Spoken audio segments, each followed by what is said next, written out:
Dans le prochain épisode de Un si grand soleil, Becker est enfin blanchi tandis que le père Silvio doit faire face à ces mauvaises nouvelles pour le plus grand malheur de Christophe. Attention, les paragraphes qui suivent contiennent des spoilers sur l'épisode d'Un si grand soleil diffusé demain soir sur France 2. Si vous ne voulez rien savoir, ne lisez pas ce qui suit. Lundi 24 juillet 2023 dans Un si grand soleil. Becker est blanchi au petit matin. Alain lit à Elisabeth le dernier article de Mark Moore dans lequel il affirme que le gérant de la Home F34 a corrompu un fonctionnaire, afin qu'il ordonne des expulsions rapides dans le mépris total des règles de sécurité les plus élémentaires. Elisabeth est atterrée. À la suite des accusations de Mark Moore, Geoffroy et Gaillard sont interpellés. Le juge Laplace auditionne l'attaché de la préfecture. Il lui montre la photo où on le voit échanger une enveloppe avec le patron de la foncière. Laurent Geoffroy conteste et assure que toutes ces accusations ne sont que pure calomnie. Le juge insiste. Il a vérifié les dires du journaliste, et il pousse Geoffroy à passer aux aveux. Acculé, l'attaché de préfecture reconnaît les faits. Au commissariat, Aline Roux reconnaît que Clément Becker avait raison. Elle se réjouit que leur époux ne soit pas de leur côté, et elle trouve révoltant qu'un fonctionnaire ait utilisé la police pour servir ses intérêts. Élise et Hakim sont quant à eux soulagés que Becker soit blanchi. De leur côté, Elisabeth et François Laumière rencontrent Claudine. Laumière leur assure que le commissaire aux comptes lui a certifié que l'argent utilisé par le gérant de la foncière pour corrompre Laurent Geoffroy ne provenait pas de la foncière. Il utilisait son propre argent. Une partie des revenus dépendait des profits de la foncière. Plus il en engrangeait, plus il gagnait d'argent. Claudine leur conseille de garder leur part dans l'entreprise, puisqu'ils n'ont rien à craindre.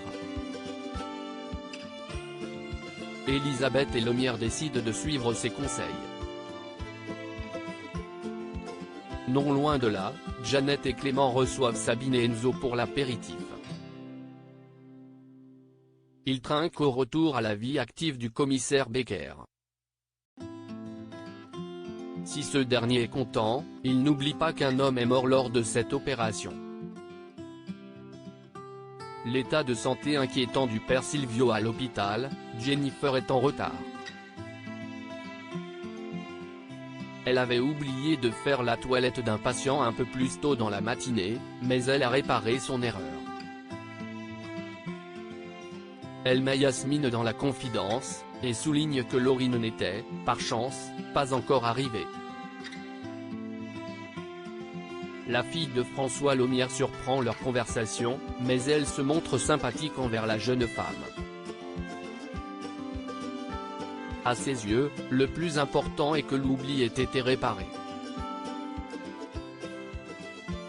Une attitude qui surprend beaucoup Jennifer. Un peu plus tard, Jennifer apporte son déjeuner au père Silvio avec le sourire. Les mots du prêtre lui ont redonné confiance et elle a décidé de repasser son concours d'infirmière. Elle tient à remercier le père Silvio pour son soutien. Jennifer lui confie ensuite que Laurine s'est montrée aimable avec elle ce matin. Il est content de l'entendre. Laurine vient ensuite vérifier les constantes du prêtre qui souligne que la jeune femme a l'air plus détendue que la dernière fois. Il s'en réjouit. Le père Silvio lui rappelle qu'il est là si elle a besoin de parler. Laurine le prend mal, et lui demande de la laisser tranquille. Contrariée, elle sort de la chambre et se réfugie dans la salle de repos, en larmes. De son côté, Jeannette fait le point avec Alain sur l'état de santé du père Silvio. Ses résultats ne sont pas bons. Jeannette est en train de s'attacher au prêtre, et elle doit lui annoncer une mauvaise nouvelle. Alain se propose de le faire à sa place, mais elle préfère refuser, car elle estime que c'est à elle de le faire. Jeannette vient annoncer au père Silvio que l'IRM montre qu'il a un épanchement péricardique important. L'accumulation de liquide dans son péricarde comprime son cœur et l'empêche de respirer correctement. Ils vont devoir faire une biopsie myocardique. Elle verra ensuite le traitement le plus adapté. En dernier recours, une greffe de cœur pourrait être envisagée. Jeannette conseille au père Silvio de rester positif et combatif. Plus tard, Christophe vient rendre visite au père Silvio. Ce dernier partage avec lui sa peur de mourir. Christophe tente de le rassurer, il est passé par là, et il est la preuve vivante que tout va bien se passer. La nuit est tombée quand Christophe se rend à l'église. Il s'agenouille et prie pour que le père Silvio vive, car il a besoin de lui. Il est persuadé que le père Silvio et lui sont destinés à accomplir la même chose. Le père Silvio guérit les consciences en accomplissant le bien tandis que lui éradique le mal.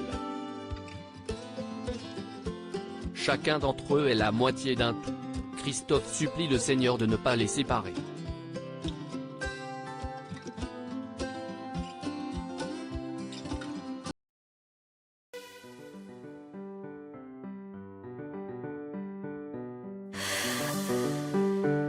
The man I love just had